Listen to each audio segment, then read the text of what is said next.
المفارقات العجيبة إنه نحن الليلة في الحلقة دي المخصصينها لوسط الملعب حنتكلم عن تكتيكات وتفاصيل تكنيك خطط أسلوب في خط الوسط.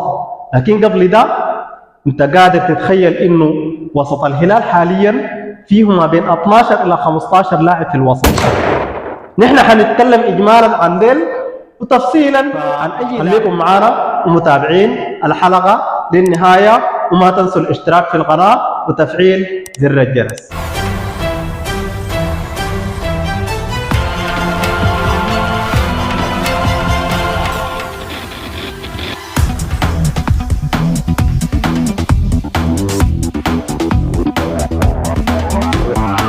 مشاهدينا الأكارم، السلام عليكم ورحمة الله تعالى وبركاته. طابت أمسياتكم بكل خير.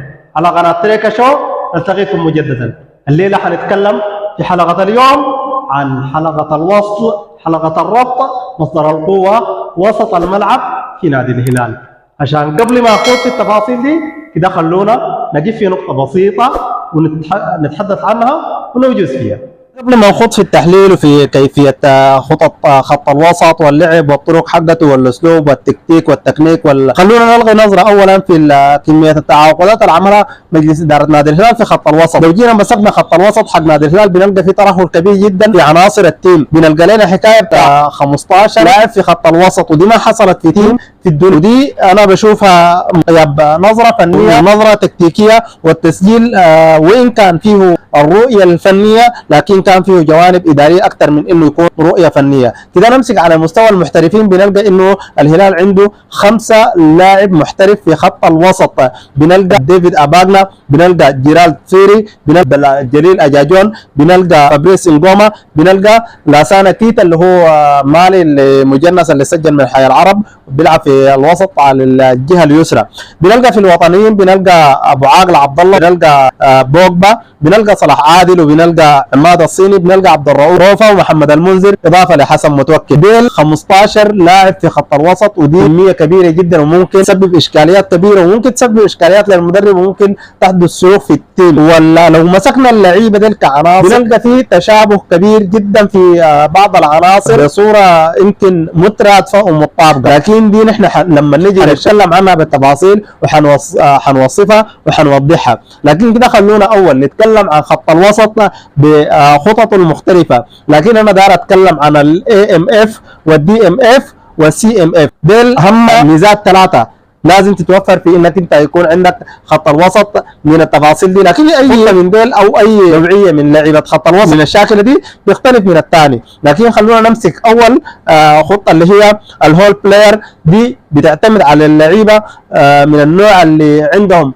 قدرة فائقة في انهم ينقلوا الكرة من خط الوسط للهجوم وانهم يخترقوا وانهم هم ذاتهم يسجلوا ويصنعوا. الميزة دي ضرورية شديد تتوفر في واحد من اللعيبة حقك اللي بيكونوا في التيم حقك او يكونوا في التشكيلة حقتك. ودي الميزة دي لو لاحظنا لها تلقاها متوفرة في لاعبين اللي هم روفا عبد الرؤوف وعبدول أجاجون.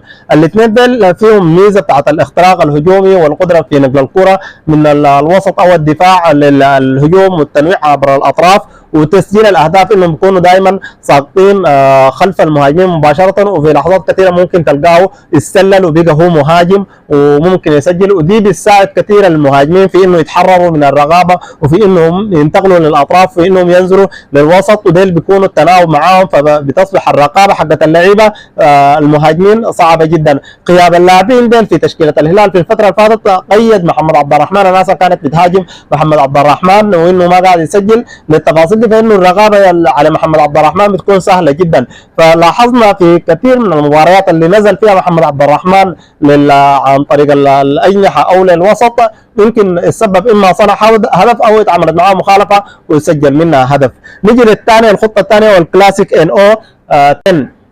دي بتعتمد على شنو؟ بتعتمد على التمريرات الحاسمه بالاستلام والتسلم، واحده وان تاتش. يعني اللاعب بيكون واقف ما بيكون عنده حركه زي ما بيلعب اللاعب بتاع الهول بلاير اللي بيمشي بينتقل بالكره قدام مره عن طريق الاجناح وممكن يتسلل يسرق اللعب. لا، الكلاسيك ان او هاندل الأساسية في إنه يستلم ويمرر. على الواقف بيعتمد على التمرير والإسلام والتسلم، وحركته دائما بتكون في دائرة الوسط. ودي الميزة دي لو لاحظنا بنلقاها منطبقة تماما في لاعبين اثنين اللي هم فابريس نغوما وجيرارد فيري.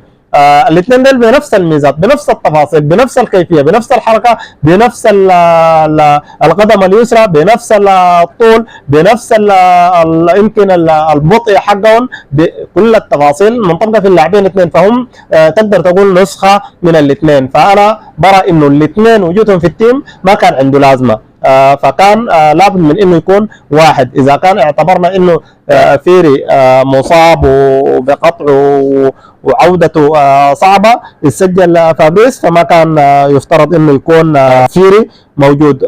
وان كان فيري كان يرجى منه فما كان بالضروره تعاقد مع نغوما، لان الاثنين نسخه طبق الاصل في كل التفاصيل، القوام، البطء، نقل الكرات، نوع الحركه، في نفس الكيفيه، فهم نفس المميزات. ثاني عندنا البوكس تو بوكس. البوكس تو بوكس ده لاعب حركي، لاعب بتلقاه مدافع وبتلقاه مهاجم، لاعب نفاسه، لاعب بتلقاه حوام عنده ادوار الدفاع مميزه، وعنده ادوار في الهجوم مميزه، لكن ما متكامل تكامل كبير. ده لاعب يمكن تقدر تقول عليه لاعب لابد من انه يكون مرن، عنده القدره في الانتقال في حالة الهجمة انه يمشي للهجوم، وفي حالة الدفاع انه يرجع يدافع ويقطع. الميزة دي نوعا ما بتتوفر في اثنين من اللعيبة او ثلاثة، ما بالصفة 100%، لكن اباغنا وابو عاقلة بنسبة كبيرة جدا الميزة دي بتتوفر فيهم البوكس تو بوكس، وان كان الاثنين برضو بيتميزوا ببطء، فيهم البطء الشديد في النقل والحركة، ويمكن التمرير السليم الدقيق بنسبة 100% أو 90%. الاثنين عندهم أخطاء في التمرير، دي إشكالية كبيرة. الدين بفوتهم في البطء، وعنده أخطاء كبيرة برضه في التمرير، وعنده ضعف في الالتحامات الفردية، فدي بتضعف من الدور. فالبوكس تو بوكس بنسبة 100% ما موجودة حاليا في الهلال. نيجي لنوع ثاني من انواع لعيبه الوسط اللي هو الانكور مان.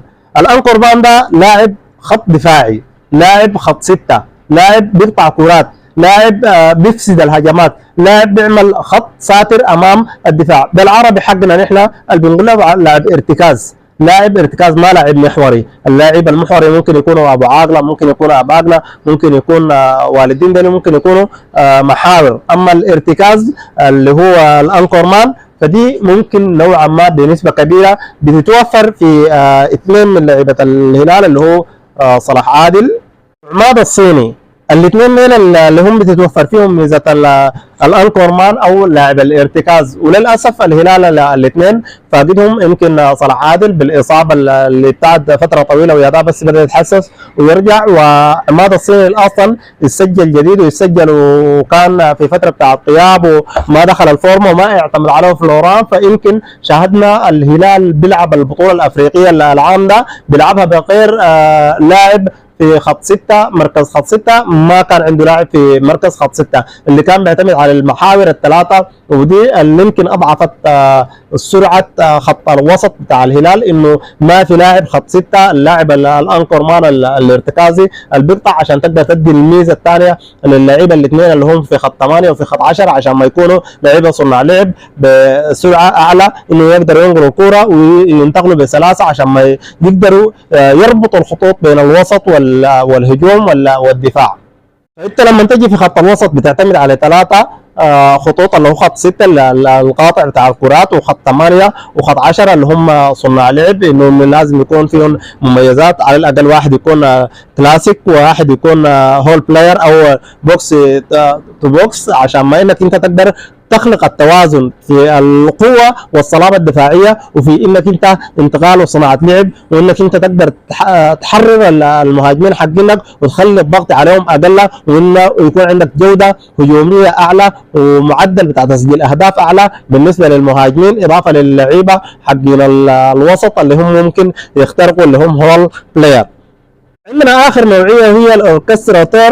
ده لاعب حاليا ما موجود في الهلال تماما. ده لاعب بيتميز بانه بيشيل الميزتين اللي هو ميزه الانكر مان والبوكس تو بوكس، انه بتلقاه في حاله الدفاع بتلقاه نمره واحد امام المدافعين، قاطع للكرات، شرس جدا، عامل حمايه وساتر قوي جدا في حاله الارتداد، وفي حاله الهجوم بتلقاه في خط ال 18 بتاع الخصم ساقط، ممكن يسجل، ممكن يصنع، ممكن يخترق، ممكن يعمل دعم هجومي كبير جدا. والميزه دي بتربط بين الاثنين، وحاليا دي ما موجوده في الهلال. لو الهلال بحث عن لاعب من الكيفيه دي قدر يجابه، فممكن يتخلص من 3-4 لعيبه الوسط الموجودين حاليا. انا ما داير اطيل الحلقه اكثر من كده، لكن ده الشرح البسيط اللي انا وضحت فيه الضخامه حقت لعيبه الوسط في الهلال حاليا. والمطلوب من الهلال في الفتره الجايه شنو؟ الانتقالات الجايه مفروض الهلال يكون مركز في تفاصيل. انا حاجي اتكلم عن حوجه الهلال الحقيقيه في التسجيلات اللي كل الناس عارفاها، يمكن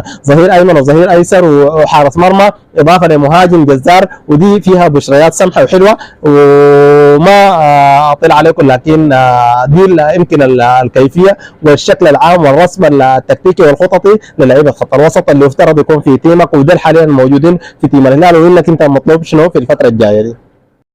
وبكده نحن نكون وصلنا لنهاية حلقتنا اليوم اللي خصصناها لخط الوسط وتكلمنا عنها إجمالا وتفصيلا. في نهاية الحلقة ما تنسوا الاشتراك في القناة، تفعيل زر الجرس عشان ما يصلكم كل جديد. إلى جديد الملتقى، تقبلوا تحياتي.